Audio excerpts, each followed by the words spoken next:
Des chasseurs retrouvèrent son corps au pied de la grande falaise sacrée. Son visage était tourné vers le ciel.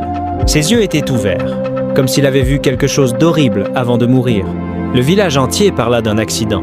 On disait que Samuel avait glissé, qu'il avait perdu l'équilibre, qu'il était tombé.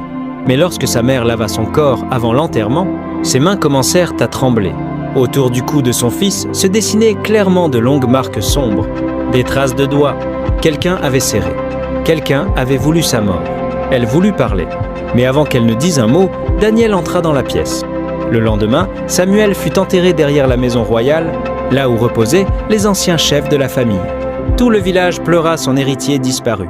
Et une semaine plus tard, Daniel prit sa place. Il s'assit sur le trône, porta les vêtements sacrés et commença à vivre la vie de son frère. Au début, tout semblait normal. Puis les choses changèrent. La première nuit, Daniel fut réveillé par des pas dans le couloir. « Lance, Lords !» Comme si quelqu'un traînait les pieds sur le sol. Il ouvrit sa porte. Il n'y avait personne. La deuxième nuit, les tambours sacrés commencèrent à résonner seuls dans la salle des ancêtres. La troisième nuit, tous les miroirs de la maison se fissurèrent au même instant. Et sur l'un des morceaux brisés, Daniel vit apparaître une phrase écrite avec de la buée. « Tu portes ce qui ne t'appartient pas ». À partir de ce jour, Daniel ne dormit plus. Chaque nuit, il entendait une voix derrière lui.